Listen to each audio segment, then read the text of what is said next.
आज हम एक ब्लूप्रिंट डिकोड करने वाले हैं। एक ऐसा मैप जो सिर्फ ओडिशस या लूक स्काईवॉकर के लिए नहीं, बल्कि दलाल स्ट्रीट पर ट्रेड करने वाले हर इंसान के लिए बना है। हमारे सोर्सेज हैं जोसेफ कैम्बल की 1949 की लेजेंडरी किताब the hero with 1000 faces. Campbell की सबसे ब्रिलियंट बात यही थी कि ये स्टोरी सिर्फ स्टोरीज नहीं है। Right they are maps, right. Literally life maps. उन्होंने दुनिया भर के मिथ्स को स्टडी किया और एक यूनिवर्सल पैटर्न निकाला जिसे वो मोनोमिथ कहते हैं। The heroes journey. The heroes journey, yes. और आज का हमारा सेंट्रल क्वेश्चन यही है, क्या इस एंशिएंट मैप को फॉलो करके आज का एक रिटेल इन्वेस्टर वो फाइनेंशियल निर्वाणा तक पहुंच सकता है, या ये सिर्फ एक फिलोसॉफिकल फैंटेसी है? इस पूरी जर्नी को समझने के लिए हम कैम्बल के 3 स्टेजेस, डिपार्चर, इनिशिएशन और रिटर्न, को एक इन्वेस्टर की लाइफ के थ्रू देखेंगे। Let's do it. ये जर्नी हमेशा एक ही जगह से शुरू होती है, द कॉल टू एडवेंचर, साहस का बुलावा। हाँ, ये वो मोमेंट है जब आपकी कंफर्टेबल ऑर्डिनरी दुनिया में एक डिसरप्शन आता है, एक सिग्नल कि अब कुछ बदलना चाहिए। जैसे बुद्ध के लिए वो 4 संकेत थे, एक बूढ़ा आदमी, एक बीमार, एक मृत शरीर और एक साधु। बिल्कुल। उन्हें देखकर उन्हें समझ आया कि महल की दीवारों के बाहर भी एक दुनिया है। So what's the call for our investor? It could be anything. मतलब दोस्तों को मल्टीबैगर स्टॉक्स से लाखों बनाते देखना। हाँ, ये तो बहुत कॉमन है। या न्यूज पर सेंसेक्स की नई हाइट्स के बारे में सुनना। या बस 9 to 5 जॉब से थककर फाइनेंशियल इंडिपेंडेंस की एक डीप डिजायर। ये वो पहली चिंगारी है। लेकिन हर कोई कॉल उठाते ही हीरो नहीं बन जाता, राइट? इनफैक्ट कैम्बल का अगला स्टेज है refusal of the call. Exactly. और ये स्टेज बहुत बहुत इंपॉर्टेंट है। इन्वेस्टर के दिमाग में तुरंत सेल्फ डाउट आता है। पैसा डूब गया तो? मुझे तो ये सब समझ ही नहीं आता। ये सब जुआ है और ज्यादातर लोग यहीं पर गिव अप कर देते हैं। एडवेंचर शुरू होने से पहले ही खत्म हो जाता है। पर एक मिनट, क्या ये सिर्फ डर है या इसमें रैशनल थिंकिंग भी है? I mean, maybe not investing when you know nothing is the smart move. That's a great point. It's not a refusal of some grand adventure, it's just being cautious, है ना? And Campbell would agree, ये refusal आपसे कहता है, Are you really ready for this? ये एक filter की तरह है। अच्छा। लेकिन जर्नी उनके लिए है जो इस कॉशन को पैरालिसिस नहीं बनने देते हैं। वो रिसर्च करते हैं, सीखते हैं और तब आगे बढ़ते हैं। और तभी उन्हें मिलती है सुपरनैचुरल एड, अलौकिक सहायता। जैसे मिथ्स में कोई जादुई तलवार या कोई wise old wizard. So who is the wizard for our investor? It's the mentor archetype. ये कोई एक्सपीरियंस्ड इन्वेस्टर दोस्त हो सकता है, कोई online course. That gives them the tools and the confidence to start. Okay, I have to challenge that a little. The Intelligent Investor जैसी किताब को supernatural aid कहना, ये थोड़ा स्ट्रेच नहीं है? A book is passive. Odysseus को तो अथीना एक्टिव गाइडेंस दे रही थी। क्या एक किताब सच में मेंटोर हो सकती है? It can be the vessel for the mentor's wisdom. देखो, the supernatural part isn't magic. It's the access to knowledge जो आपके current understanding से परे लगता है। अच्छा। बेंजामिन ग्राहम उस किताब के थ्रू आपके मेंटर बन जाते हैं। वो आपसे कहते हैं, mister market is a manic depressive. उसकी मूड स्विंग से मत डरो। Right. That's powerful guidance when you're starting out. Fair enough. तो इन्वेस्टर को मेंटर मिल गया, थोड़ी नॉलेज आ गई, बट दैट्स ऑल थियोरेटिकल।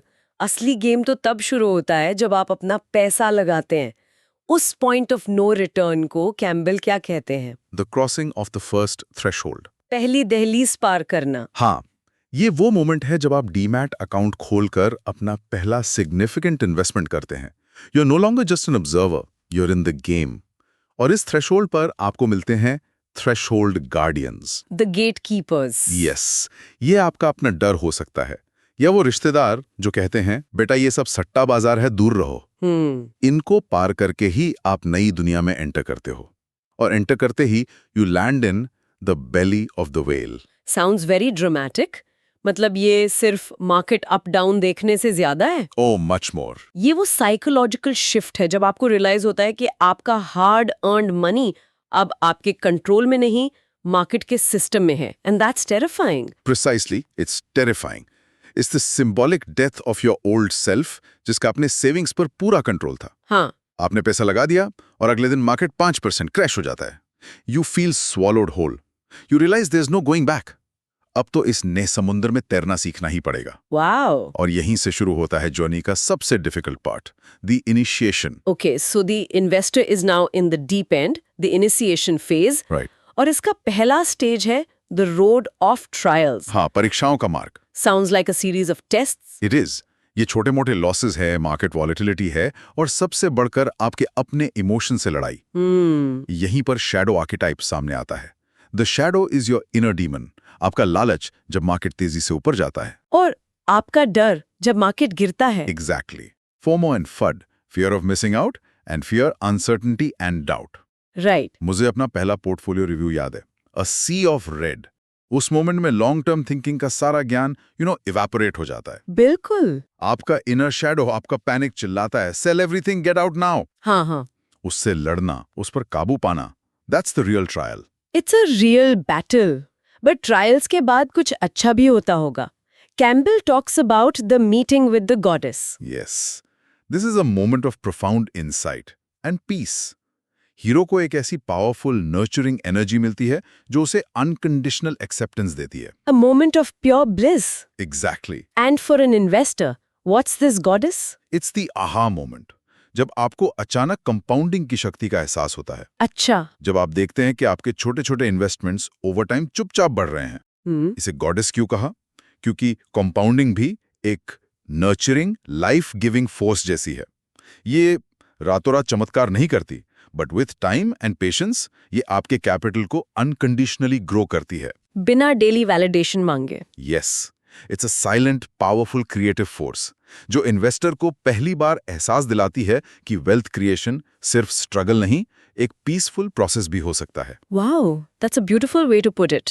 लेकिन जैसे ही पीस मिलती है, एक नया खतरा आता है, वुमन एज द टेम्पट्रेस। बिल्कुल।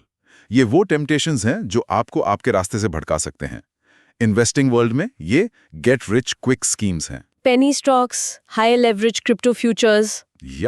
या किसी सोशल मीडिया इन्फ्लुएंसर की हॉट टिप पर बिना रिसर्च के पैसा लगा देना। I C.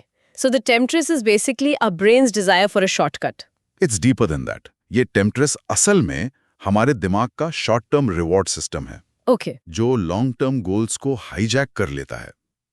That quick 50% profit from a risky penny stock आपको एक डोपामिन हिट देता है, जो डिसिप्लिन्ड लॉन्ग टर्म इन्वेस्टिंग में मैच नहीं कर सकता।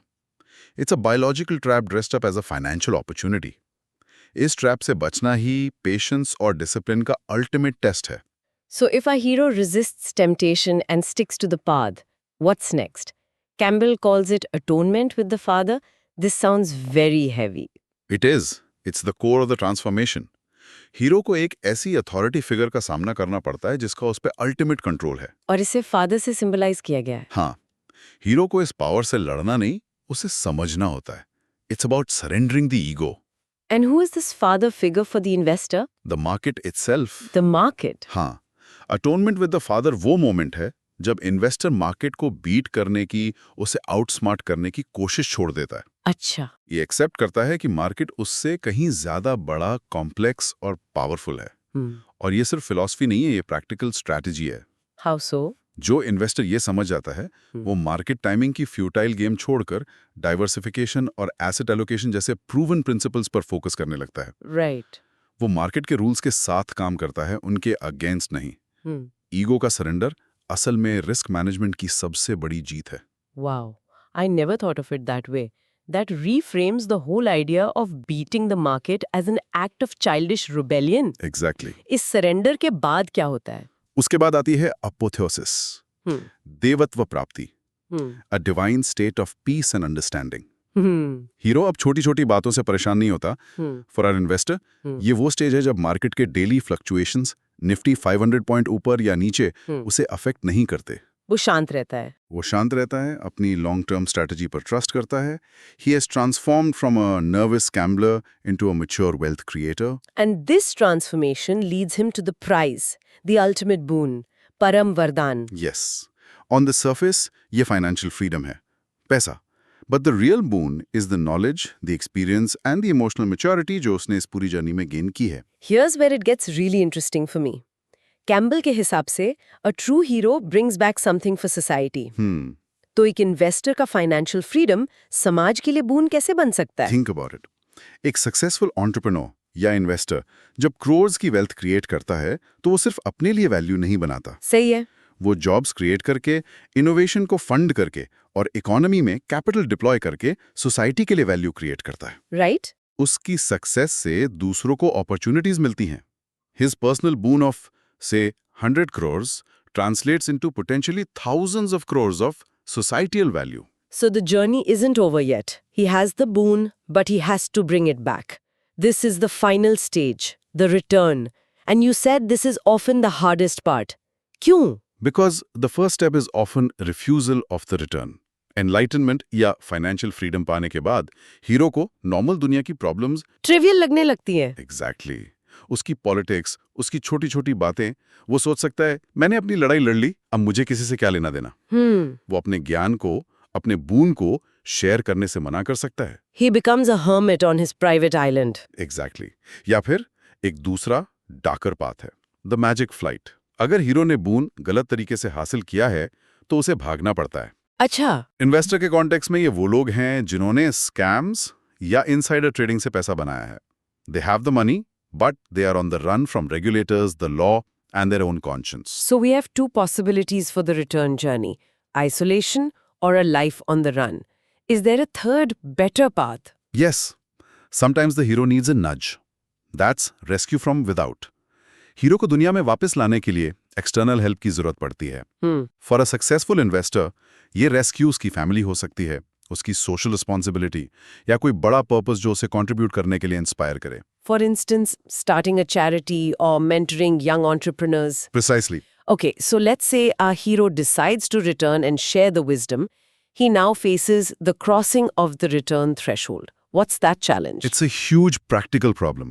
आप अपनी स्पेशल वर्ल्ड की नॉलेज को ऑर्डिनरी वर्ल्ड के साथ इंटीग्रेट कैसे करोगे? एक सक्सेसफुल इन्वेस्टर अपनी वेल्थ और फाइनेंशियल विजडम को अपनी डेली लाइफ और रिलेशनशिप्स के साथ बैलेंस कैसे करेगा? उसे उन दोस्तों और रिश्तेदारों को कैसे समझाए जो उसकी जर्नी को नहीं समझते, जो उसे सिर्फ लकी मानते हैं? That sounds incredibly difficult, explaining asset allocation to someone who just wants a hot stock tip. Exactly. But the hero who manages this integration becomes the master of the two worlds. Yes. वो अब spiritual और material दोनों worlds में comfortably रह सकता है। For our investor, इसका मतलब है कि वो अब market, चाहे bull हो या bear, और अपनी personal life, दोनों में peace और balance के साथ जी सकता है। वो पैसे का मालिक है, पैसा उसका मालिक नहीं। Exactly. He has achieved a state of equilibrium.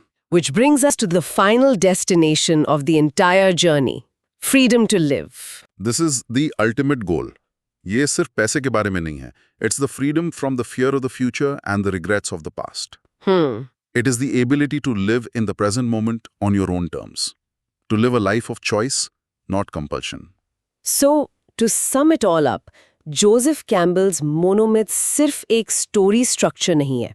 It's a map for transformation. We start with a departure from our comfort zone, go through a painful but transformative initiation, and finally, the goal is to return with wisdom that benefits not just us, but everyone around us. And the investor's journey shows us just how relevant this ancient pattern is today. It's a psychological and spiritual roadmap for anyone trying to navigate a complex, uncertain world, whether that's ancient Greece or today's stock market. Which leaves us with final thought for our listener.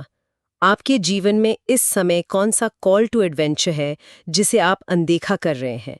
उस दहलीज को पार करने के बाद आप अपनी दुनिया के लिए कौन सा बून या वरदान वापस ला सकते हैं? कभी सोचा है कि ऐसा भी हो सकता है कि दुनिया में आज तक जितनी भी कहानियां कही गई हैं, जितने भी मिथक हैं, वो सब असल में एक ही कहानी के अलग-अलग रूप हों? यही है वो बड़ा सवाल। क्या ये मुमकिन है कि अलग-अलग संस्कृतियों, महाद्वीपों और सदियों में हर महान कहानी, हर महाकाव्य एक ही यूनिवर्सल ब्लूप्रिंट को फॉलो करता हो? यही वो सवाल था जिसने कैम्पबेल को जिंदगी भर इंस्पायर किया और कहानियों को देखने का हमारा नजरिया हमेशा के लिए बदल दिया। कैम्पबेल ने ये पाया कि हीरो के मतलब नायक के हजारों चेहरे हो सकते हैं। कोई प्राचीन योद्धा, कोई शूरवीर या फिर कोई मॉडर्न एस्ट्रोनॉट। लेकिन कमाल की बात यह है कि इन सारे नकाबों के पीछे जो सफ़र है, उसका ढांचा, उसकी बनावट, वो हैरान करने वाली हद तक एक जैसी है। आप जरा इस बात की गहराई देखिए। कैम्बल का मानना था कि जो हमारे सपने हैं वो हमारी अपनी पर्सनल मिथोलॉजीज हैं, और मिथक क्या है? वो पूरी की पूरी संस्कृति के साझे सपने हैं। मतलब दोनों एक ही भाषा बोलते हैं, पावरफुल सिंबल्स की भाषा। तो उस शुरुआती सवाल का जवाब क्या है? क्या वाकई में सिर्फ एक ही कहानी है? कैम्बल के हिसाब से जवाब है हाँ, बिल्कुल। और उन्होंने इसे एक बहुत पावरफुल नाम दिया, मोनोमिथ, मतलब द वन मिथ। ये समझ लीजिए कि ये हर कहानी की मास्टर की है, स्टोरी टेलिंग का डीएनए है। और देखिए, मोनोमिथ कोई किताबी थ्योरी नहीं है, ये एक नक्शा है, एडवेंचर और गहरे ट्रांसफॉर्मेशन यानी बदलाव का एक आजमाया हुआ रास्ता, जो हमारी सारी कहानियों के डीएनए में बसा हुआ है। ये एक यूनिवर्सल ट्रूथ है, एक सार्वभौमिक सत्य। और ये रहा वो नक्शा, द हीरोज जर्नी का मशहूर चक्र। ये सिर्फ एक थ्योरी नहीं, बल्कि एक पूरा मैप है जो हमें 3 खास पड़ावों से ले जाता है: सेपरेशन यानी अलगाव, इनिशिएशन यानी दीक्षा, और फिर रिटर्न यानी वापसी। तो चलिए इस महाकाव्य यात्रा को इसके 3 मेन एक्ट्स में तोड़कर समझते हैं। हर हीरो को इन 3 महान इम्तिहानों से गुजरना ही पड़ता है, और हर पड़ाव की अपनी चुनौतियां और अपने रहस्य होते हैं। ये हैं वो 3 स्टेज। पहला, डिपार्चर, जहां हीरो अपनी जानी पहचानी आरामदायक दुनिया को पीछे छोड़ देता है। दूसरा, इनिशिएशन, वो खतरनाक रास्ता जहां उसका सामना इम्तिहानों, साथियों और आखिरकार एक बड़े ट्रांसफॉर्मेशन से होता है। और अंत में रिटर्न, जहां वो नए ज्ञान के साथ अपनी दुनिया को बेहतर बनाने के लिए घर लौटता है। डिपार्चर की शुरुआत होती है एक कॉल टू एडवेंचर से, एक ऐसा बुलावा जो हीरो को उसके कंफर्ट जोन से बाहर खींचता है। अक्सर पहले वो रिफ्यूजल ऑफ द कॉल करता है, मतलब जाने से मना करता है, लेकिन फिर कोई दैवीय मदद उसे पहला थ्रेशोल्ड यानी पहली दहलीज पार करवाती है, और वो अनजान दुनिया में कूद पड़ता है। इनिशिएशन इस यात्रा का धड़कता हुआ दिल है। यह है रोड ऑफ ट्रायल्स, यानी मुश्किलों से भरा वो रास्ता जहां हीरो का असली ट्रांसफॉर्मेशन होता है। इसमें अटोनमेंट विद द फादर जैसे कई सिंबॉलिक पल आते हैं, जो आखिर में उसे अल्टीमेट बोन यानी उस परम वरदान तक ले जाते हैं, वो खजाना जो दुनिया को बदल सकता है। और फिर आता है आखिरी पड़ाव, रिटर्न। और यकीन मानिए, ये अक्सर सबसे मुश्किल होता है। हीरो को अपनी नई समझदारी के साथ वापस अपनी पुरानी दुनिया में लौटना होता है, उस वापसी के थ्रेशोल्ड को पार करना होता है। तब जाकर वो 2 दुनियाओं का स्वामी बनता है और उसे जीने की असली आज़ादी मिलती है। तो ठीक है, ये सदियों पुराना नक्शा आज की दुनिया में कितना रेलेवेंट है?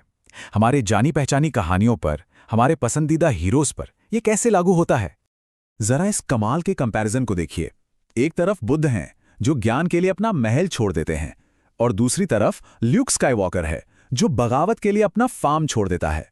दुनिया अलग, जमाना अलग, लेकिन यात्रा का जो कोर पैटर्न है, डिपार्चर, वो बिल्कुल एक जैसा है। ये मोनोमिथ की यूनिवर्सल पावर का सबूत है। और ये कोई इत्तेफाक नहीं है। स्टार वॉर्स के क्रिएटर जॉर्ज लुकास ने खुद माना है कि कैम्बल की किताब उनकी पूरी गैलेक्सी को बनाने में एक बहुत बड़ी प्रेरणा थी। ये मोनोमिथ के जबरदस्त असर का सबसे बड़ा सबूत है। तो ये महान सफर शुरू कहाँ से होता है? ये हमेशा एक सिंबॉलिक डेफिशिएंसी से शुरू होता है। मतलब दुनिया में या हीरो की जिंदगी में कुछ अधूरा है, कुछ टूटा हुआ है, जिसे ठीक करने की जरूरत है। हीरो अपनी यात्रा की शुरुआत असल में 0 से करता है। ये चार्ट इस बात को बिल्कुल साफ कर देता है। हीरो 0 से शुरू करता है, न कोई ताकत, न कोई ज्ञान, न कोई हैसियत। लेकिन अपना सफर पूरा करने के बाद वो एक बूंद, एक ऐसे वरदान के साथ लौटता है जिसकी कीमत लाखों में है। ये ज्ञान, अनुभव और नई शुरुआत का एक अनमोल खजाना है। और यहां एक बहुत जरूरी बात है, ये वरदान सिर्फ हीरो के अपने फायदे के लिए नहीं है। नहीं, असली मकसद, इस यात्रा का सच्चा मकसद उस वरदान को वापस लाना है, ताकि पूरा समाज, पूरी कम्युनिटी फिर से जी उठे। हीरो अपने लोगों के लिए लौटता है। तो इस एपिक माइथोलॉजिकल कॉन्सेप्ट को समझने के बाद चलिए इसे थोड़ा पर्सनल बनाते हैं। हम सब की अपनी जिंदगी के लिए इसके क्या मायने हैं? कैम्पल के हिसाब से एक हीरो होने का असली मतलब क्या है? जवाब सिर्फ एक शब्द में है, त्याग। हीरो वो है जो किसी बड़े मकसद के लिए, किसी विचार के लिए, अपने लोगों के लिए, अपने स्वार्थ का त्याग करने को तैयार हो, जो खुद से बड़ी किसी चीज के लिए अपनी जिंदगी देने को तैयार हो। आखिर में हीरो की ये पूरी यात्रा असल में पर्सनल ट्रांसफॉर्मेशन का एक गहरा रूपक है। ये बाहर की दुनिया को जीतने से ज्यादा अपने अंदर की दुनिया को जीतने के बारे में है। हम एक बाहरी एडवेंचर पर निकलते हैं और पाते हैं कि असली यात्रा तो हमेशा से अंदर की ही थी। तो ये पूरी बातचीत हमें एक आखिरी और बहुत पावरफुल सवाल पे लाके छोड़ देती है। अगर हीरो की यात्रा हम सब की यात्रा है, तो हमारी यात्रा क्या है? वो कौन सा कॉल टू एडवेंचर है जो दुनिया हमें दे रही है? और क्या हम सब उस बुलावे का जवाब देकर अपनी खुद की महाकाव्य कहानी लिखने के लिए तैयार हैं?